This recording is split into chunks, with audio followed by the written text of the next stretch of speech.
మన శరీరానికి ఆరోగ్యాన్ని పోషణను అందించడంలో కూరగాయల పాత్ర అమోఘమైంది. వాటిలో మనకు కావలసిన ఎన్నో అద్భుతమైన పోషకాలు ఉంటాయి. అవి మనకు పోషణను అందిస్తాయి, అనారోగ్య సమస్యలు రాకుండా చూస్తాయి. అయితే ఏ కూరగాయల్లో దేన్నైనా చాలా వరకు మనం ఉడకబెట్టుకునే తింటాం, కానీ కొన్నింటిని మాత్రం పచ్చిగా తినవచ్చు. అయితే పలు రకాల కూరగాయలను మాత్రం పచ్చిగా తినరాదు, ఉడికించుకునే తినాలి. మరి ఉడికించుకుని మాత్రమే తినవలసిన ఆ కూరగాయలేంటో ఇప్పుడు తెలుసుకుందాం. దానికోసం మీరు చేయవలసిందల్లా ఈ వీడియో పూర్తిగా చూడటమే. ఇక వివరాల్లోకి వెళితే ముందుగా ఆలుగడ్డల గురించి చెప్పుకోవాలి. ఆలుగడ్డలను పచ్చిగా ఉన్నప్పుడు అస్సలు తినకూడదు, ఉడకబెట్టుకుని తినాలి. లేదంటే వాటిలో ఉండే పిండి పదార్థాలు ఒక పట్టాన జీర్ణం కావు. దీంతో గ్యాస్, ఆసిడిటీ సమస్యలు వస్తాయి. అలాగే పచ్చి ఆలుగడ్డలను తింటే కొన్నిసార్లు వాటిలో ఉండే సొలనైన్ అనే సమ్మేళనం విషంగా మారుతుంది. అది ప్రాణాలకు ప్రమాదాన్ని కలగజేస్తుంది. కనుక ఆలుగడ్డలను ఖచ్చితంగా ఉడికించే తినాలి. ఇక పుట్టగొడుగులను కొందరు పచ్చిగా కూడా తింటారు, కానీ అలా తినడం మంచిది కాదు. అలా తింటే అవి జీర్ణ వ్యవస్థపై ప్రభావాన్ని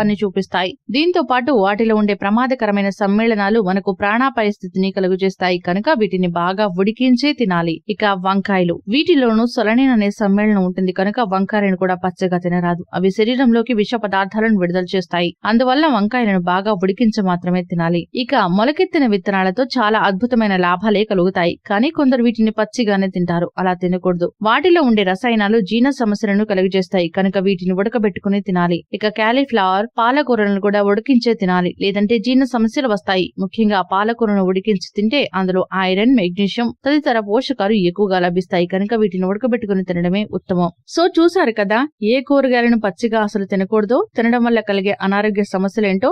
ఇక మేమందించిన ఈ వీడియోపై మీ విలువైన అభిప్రాయాన్ని కామెంట్ బాక్స్ లో రాయండి. అంతేకాకుండా మేమందించే హెల్త్ టిప్స్ గురించి, మా ఛానల్ గురించి మీ అభిప్రాయం ఏదైనా కూడా కామెంట్ బాక్స్ లో రాయండి. ఈ వీడియో కనుక మీకు నచ్చినట్లయితే లైక్ చేయండి, మీ వారందరికీ షేర్ చేయండి. మరిన్ని ఇంట్రెస్టింగ్ అప్డేట్స్ కోసం మా ఛానల్ ను తప్పక సబ్స్క్రైబ్ చేసుకోండి.